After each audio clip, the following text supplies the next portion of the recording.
اللہ مجھے حافظ قرآن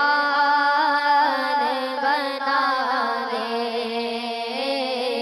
قرآن کے احکام پہ بھی مجھے کو چلا دے۔ الحمدللہ رب العالمین والصلاة والسلام علی سید المرسلین، اما بعد فاعوذ باللہ من الشیطان الرجیم، بسم اللہ الرحمن الرحیم۔ الصلاة والسلام علیک یا رسول اللہ وعلی آلک وصحابک یا حبیب اللہ۔ الصلاة والسلام علیک یا نبی اللہ وعلی آلک وصحابک یا نور اللہ۔ السلام علیکم ورحمۃ اللہ وبرکاتہ۔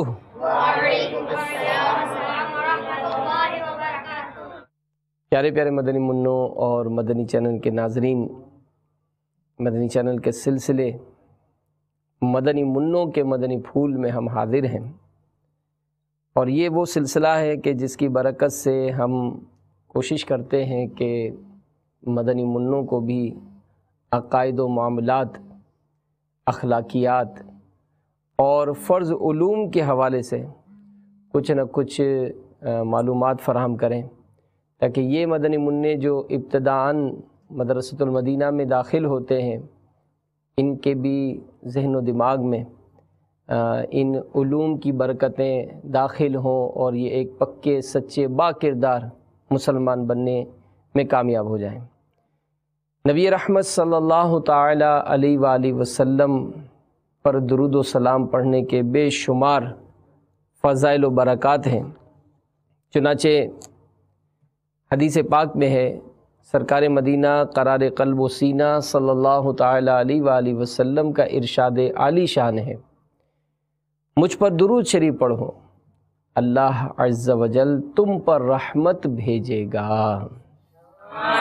صلو علی الحبیب صلی اللہ تعالی علی محمد وعلی آلہ وصحبہ وبارک وسلم۔ تو آج کا جو ہمارا اس سلسلے کا موضوع ہے وہ ہے بہت پیارا، وہ ہے جنت۔ انشاءاللہ عز و جل آج ہم ایک مسلمان کو، ایک عاشق رسول کو مرنے کے بعد جو نعمتیں حاصل ہوتی ہیں، ایک نعمت جنت بھی ہے، جنت میں اس کو داخل کیا جائے گا۔ تو جنت کیسی ہے، جنت کے دروازے کیسے ہوں گے، جنت کی دیواریں کیسی ہوں گی، جنت میں کیا کیا نعمتیں ملیں گی، کس طرح کے معاملات ہوں گے، انشاءاللہ عز و جل آج ہم اپنے مدنی منوں کو اس سلسلے میں بڑی دلچسپ معلومات فراہم کرنے کی کوشش کریں گے۔ تو پیارے پیارے مدنی منوں اور مدنی چینل کے ناظرین، جنت بھی اللہ تبارک و تعالیٰ کی ایک عظیم نعمت ہے۔ حضرت سیدنا مغیرہ بن شعبہ رضی اللہ تعالیٰ عنہ سے روایت ہے کہ مالک جنت، قاسم نعمت، سراپا جود و سخاوت، محبوب رب العزت صلی اللہ تعالیٰ علیہ وآلہ وسلم نے ارشاد فرمایا کہ حضرت سیدنا موسیٰ کلیم اللہ علیہ نبینا علیہ الصلاۃ والسلام نے جب اپنے رب عز و جل سے سب سے کم درجے والے جنتی کے بارے میں سوال کیا کہ اس کی منزل کتنی بڑی ہوگی، کتنا حصہ اس کو ملے گا، تو اللہ تبارک و تعالیٰ نے ارشاد فرمایا کہ وہ شخص جنتیوں کے جنت میں داخل ہونے کے بعد آئے گا، یعنی جس کو سب سے کم درجہ ملے گا وہ سب سے آخر میں آئے گا،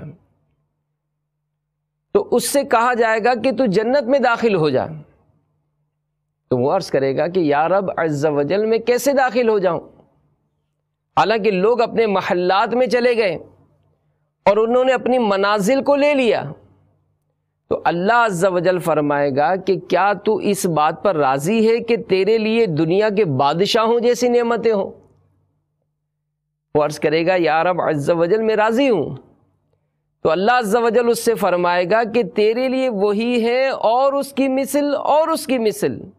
تو جب اللہ تبارک و تعالیٰ اس کے لیے انعامات میں 5 گنا اضافہ فرمائے گا تو وہ بول اٹھے گا کہ یا رب میں راضی ہوں. سبحان اللہ.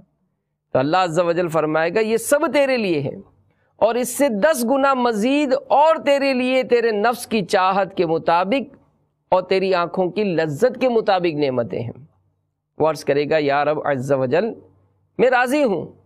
پھر سیدنا موسیٰ کلیم اللہ علیہ نبینا والی صلاۃ والسلام نے سب سے اعلیٰ درجے والے جنتی کے بارے میں سوال کیا.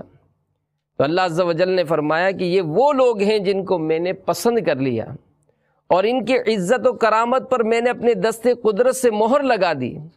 تو نہ اسے کسی آنکھ نے دیکھا، نہ کسی کان نے سنا، نہ کسی کے دل پر اس کا خیال گزرا.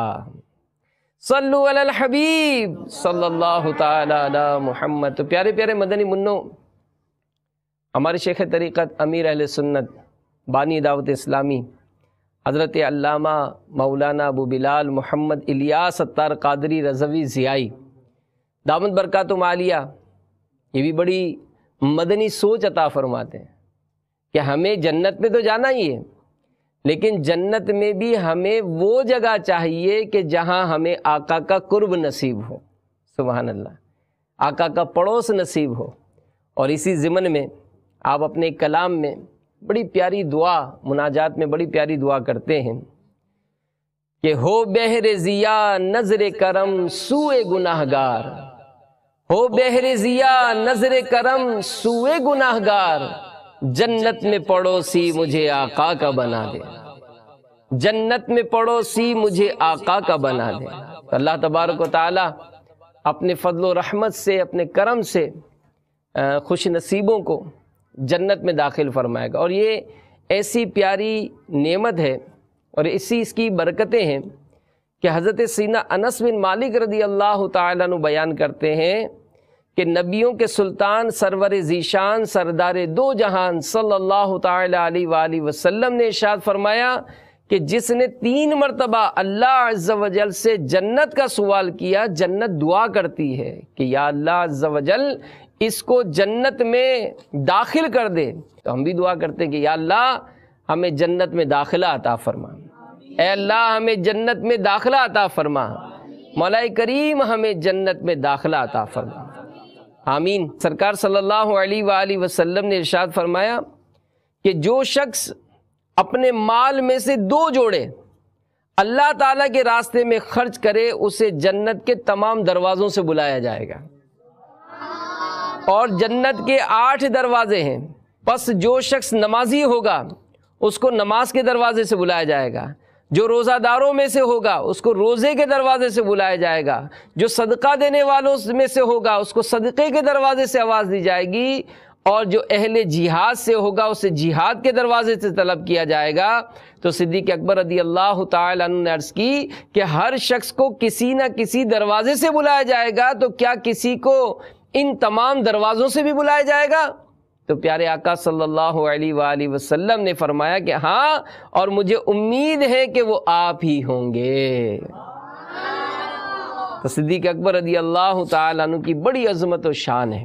تو بہرحال جنت کے بارے میں ہم آپ سے بیان کر رہے ہیں. تو ہمارے ساتھ مبلغ دعوت اسلامی بھی موجود ہیں، ہمارے مدنی منع بھی موجود ہیں.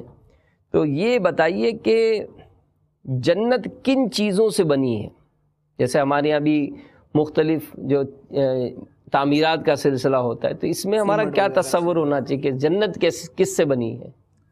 میں جنت کی جو نعمتیں ہیں یا جنت کی جو بناوٹ ہے وہ حقیقتاً ہم اس کا تصور نہیں کر سکتے. اچھا. کیونکہ حدیث پاک میں ہے کہ رسول کریم صلی اللہ تعالیٰ علیہ وآلہ وسلم نے ارشاد فرمایا کہ اللہ تبارک و تعالیٰ فرماتا ہے کہ میں نے اپنے نیک بندوں کے لیے ایسی ایسی نعمتیں تیار کر رکھی ہیں جن کو نہ تو کسی آنکھ نے دیکھا، اللہ اللہ، نہ اس کی خوبیوں کو کسی کان نے سنا، اللہ، اور نہ ہی کسی انسان کے دل پر اس کی ماہیت کا خیال گزرا. تو کما حق ہو، حقیقی طور پہ تو ہم تصور نہیں کر سکتے. لیکن احادیث مبارکہ میں اس کا جو بیان آیا اس کے مطابق یہ کہ جنت ترمذی شریف کی حدیث پاک ہے کہ حضرت سیدنا ابو ہریرہ رضی اللہ عنہ فرماتے ہیں کہ ہم نے عرض کی کہ یا رسول اللہ صلی اللہ تعالیٰ علیہ وآلہ وسلم ہمیں جنت اور اس کی تعمیر کے متعلق کچھ بتائیے. تو آپ نے ارشاد فرمایا کہ اس کی ایک اینٹ سونے کی، اللہ، ایک اینٹ چاندی کی، سبحان اللہ، اور اس کا گارا جس سے ان اینٹوں کو دنیا میں جس طرح جوڑا جاتا ہے وہ مشک کا ہے، اس کی کنکریاں موتی اور یاقوت کی ہیں، اور اس کی مٹی زعفران کی ہے. سبحان اللہ. تو ایسی تعمیرات کے سونے کی اینٹ، چاندی کی اینٹ، مشک کا گارا اور موتی اور یاقوت اور زعفران کی مٹی ہو تو وہ جگہ کا تصور کریں گے کیسی بنی ہوئی ہو. سبحان اللہ. آج دنیا میں وہ اچھے سے اچھے ٹائلیں لگاتے ہیں، اس کو چمکاتے ہیں، رنگ کرتے ہیں، پالش کرتے ہیں، تو اس سے تو کوئی مناسبت ہو ہی نہیں سکتی. اس کو ایسی ہے جنت. سبحان اللہ. تو جنت وہ عظیم الشان نعمت ہے جس میں اللہ تبارک و تعالی اپنے نیک اور فرما بردار بندوں کو داخل فرمائے گا. اور پھر یہ تو ایک وہ آپ نے تصور بندھوایا کہ بھئی یہ جنت اس طرح سے مطلب بنائی گئی ہے، اور در حقیقت تو یہ کہ کسی کے تصور میں بھی نہیں آتا کہ جنت ہوگی کیسے. اچھا، یہ جو روایات ملتی ہیں کہ جنت میں نعمتیں کیا کیا ملیں گی، اس کے بارے میں کیا؟ نعمتیں ظاہر ہے کہ ایسی ایسی نعمتیں ہوں گی کہ وہ جس طرح بھی روایت میں نے پڑھی کہ نہ کسی انسان کے دل پر اس کا خیال گزرا، نہ کانوں نے سنا.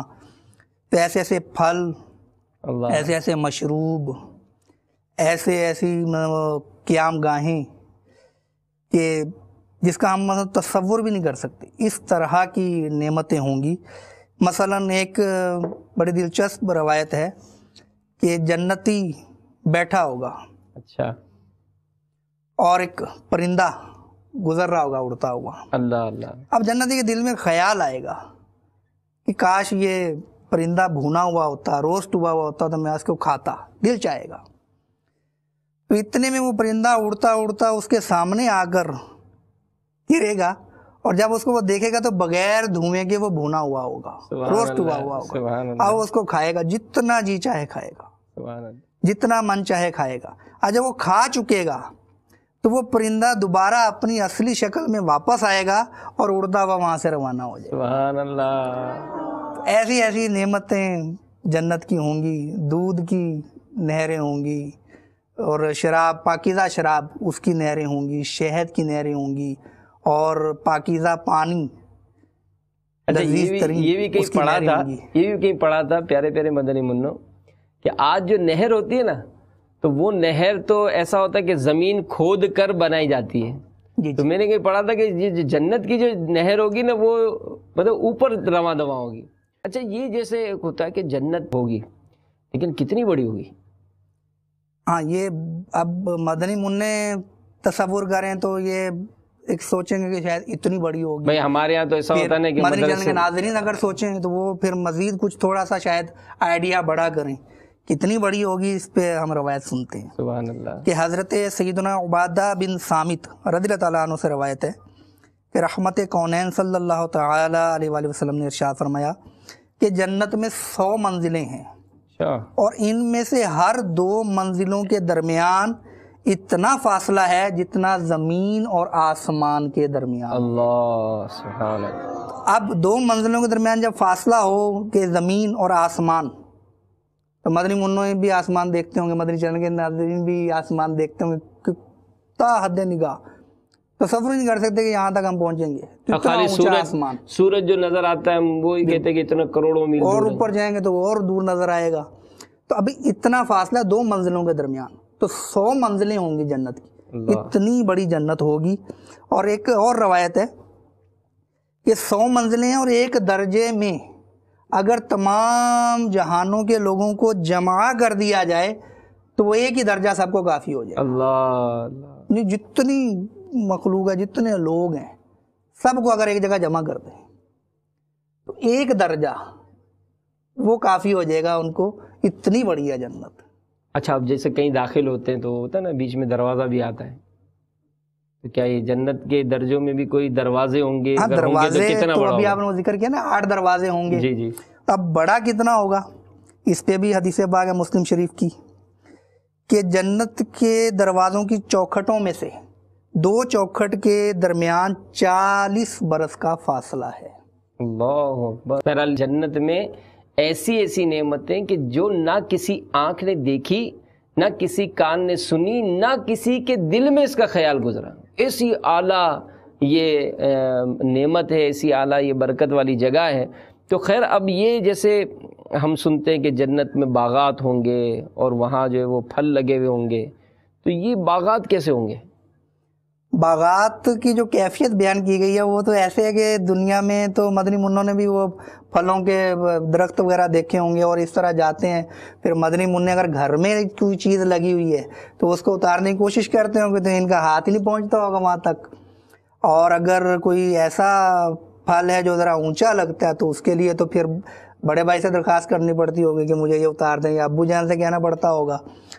تو جنت کے جو پھل ہوں گے وہ دکھنے میں تو دنیا کے پھل کی طرح ہوں گے، لیکن یہ بھی روایت ملتی ہیں کہ جب جنت میں پہنچیں گے تو پھل دیکھیں گے تو گمان کریں گے دل میں کہ یہ تو ویسے ہی ہیں، لیکن جب کھائیں گے تو پھر ذائقے سے فرق پتہ چلے گا کہ دنیا کا پھل اور تھا، یہ پھل اور ہے۔ اب دنیا میں بھی دیکھ لیجئے کہ ایک کوالٹیز ہوتی ہیں مختلف نا۔ اب آم ہے، اب آم اگر جو ہے وہ مختلف جو اعلیٰ درجے کا آم ہے وہ اگر کوئی کھائے اور جو عام طور پر تھوڑا سا وہ نچلی کیٹیگری میں آتا ہے، کتنا فرق ہوتا ہے۔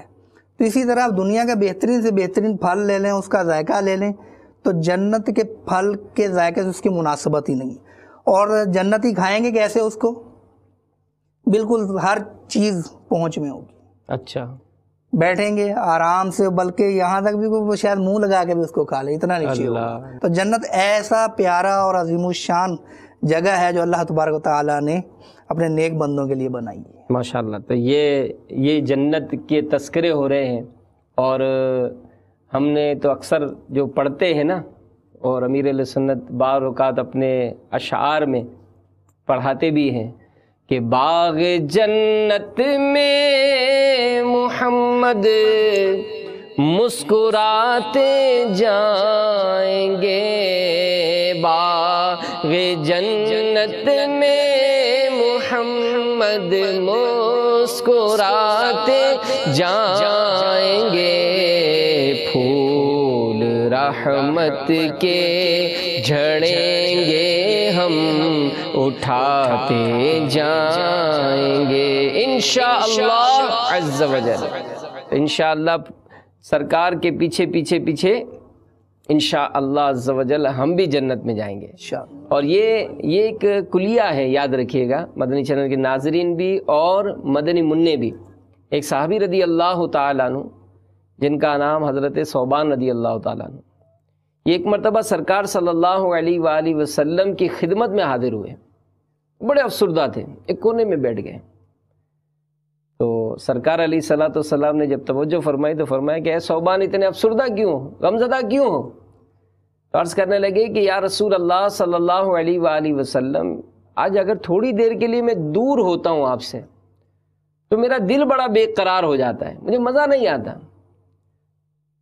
اور جنت کے بارے میں جب سوچتا ہوں کہ جنت اتنی بڑی ہوگی، تو آپ تو مالک جنت ہیں، جنت تو بنائی ہی آپ کے لیے گئی ہے، تو آپ اعلیٰ مقام پر ہوں گے، میں جنت میں ادنا مقام پر ہوں گا، میرے اعمال تو بہت تھوڑے ہیں، تو اگر جنت میں آپ سے دور ہو گیا تو مجھے مزہ کیسے آئے گا؟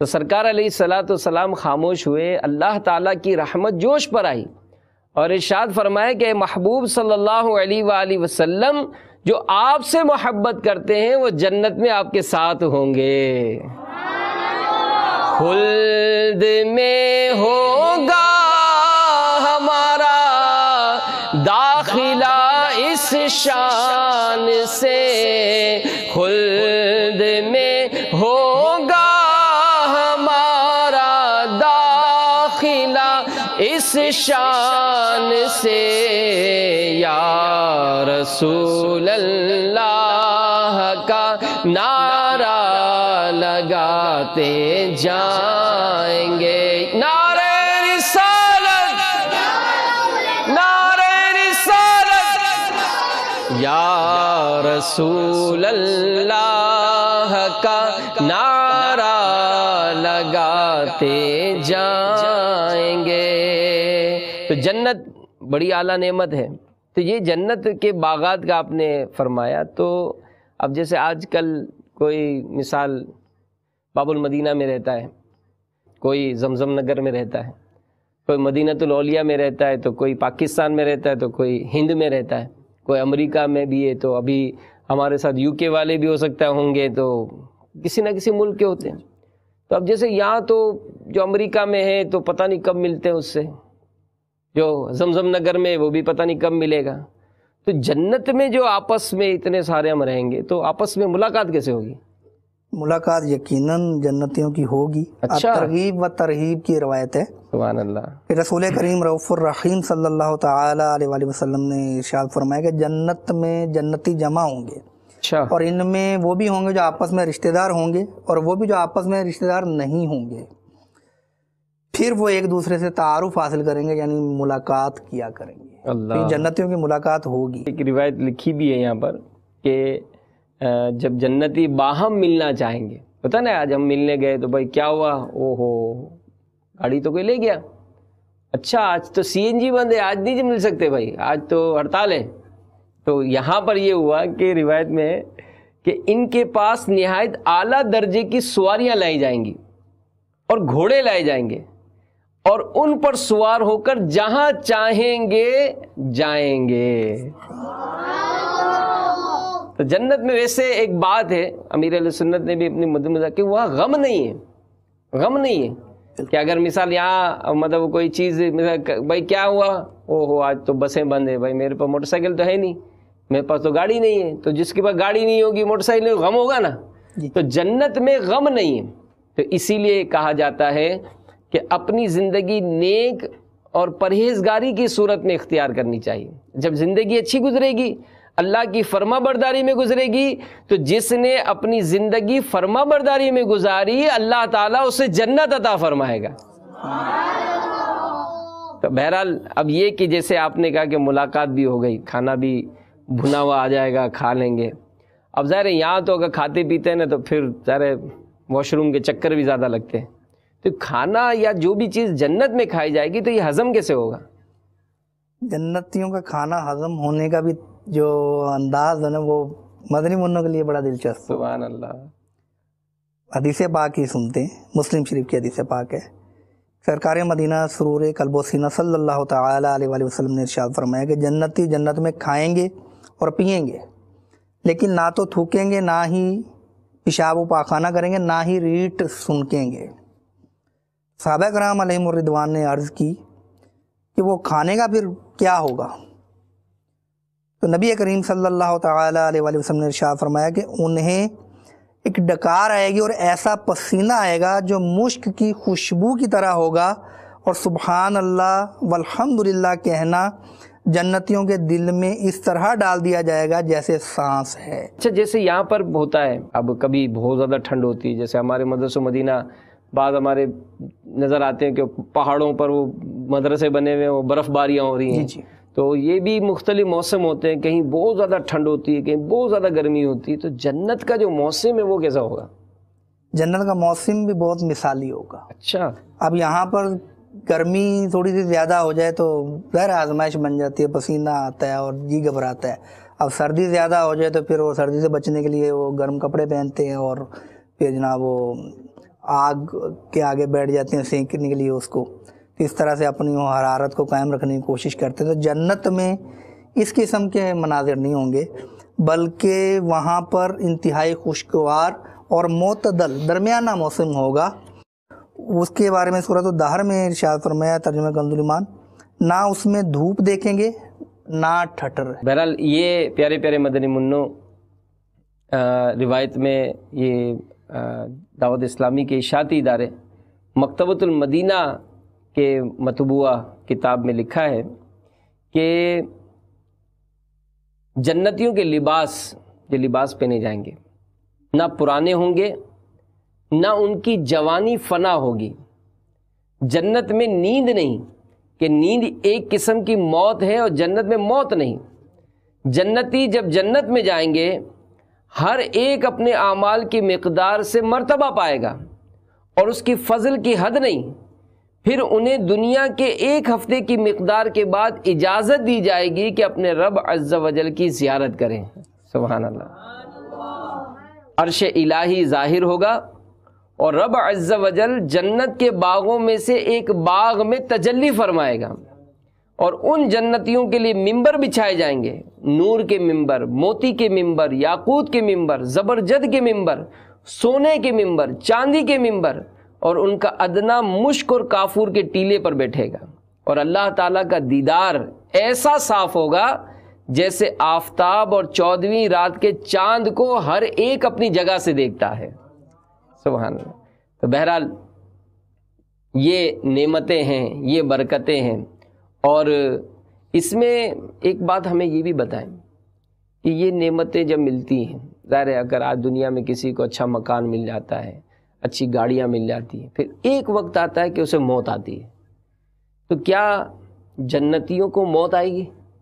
نہیں، جنت میں موت نہیں ہے. اچھا، جنتی ہمیشہ زندہ رہیں گے اور نہ ہی نیند ہے. بہرحال پیارے پیارے مدنی منوں، واقعی آج دنیا میں اگر کوئی مالدار ہوتا ہے، کسی کے پاس گاڑی ہوتی ہے، گھر ہوتا ہے، تو ہر ایک کی خواہش ہوتی ہے کہ میں بھی ایسا مالدار بن جاؤں، میں بھی ایسا اس طرح کی نعمتیں پانے والا بن جاؤں.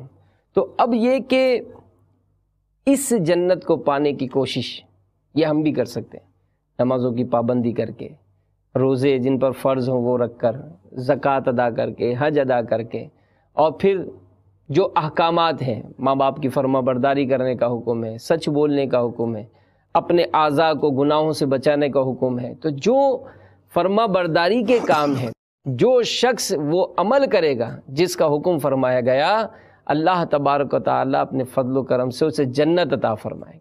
اور پھر ہم تو یہی دعا کرتے ہیں، جنت میں آقا کا پڑوسی، جنت میں آقا کا پڑوسی بن جائے عطار الہی، بن جائے عطار الہی. بہرے رضا قطب مدینہ، بہرے رضا قطب مدینہ، یا اللہ میری جھولی بھر دے، یا اللہ میری جھولی بھر دے. جنت میں آقا کا پڑوسی، جنت میں آقا کا پڑوسی بن جائے عطار الہی.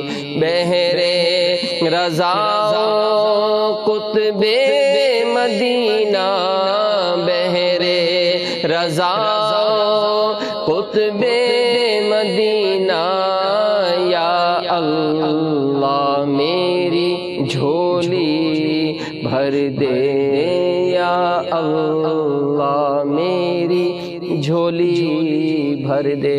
آمین. اللہ تبارک و تعالی ہم سب کو نیک اعمال کرنے کی توفیق عطا فرمائے. اللہ ہم سے ہمیشہ کے لیے راضی ہو، ہمیں بھی، ہمارے ماں باپ کو بھی، ہمارے بھائی بہنوں کو بھی، ہمارے اساتذہ کو بھی، تمام عاشقان رسول کو جنت میں داخلہ عطا فرمائے. آمین. بجاہ النبی الامین صلی اللہ تعالی علیہ وآلہ وسلم. صلو علی الحبیب صلی اللہ تعالی علیہ وسلم. اللہ مجھے حافظ قرآن بنا دے، قرآن کے احکام پہ بھی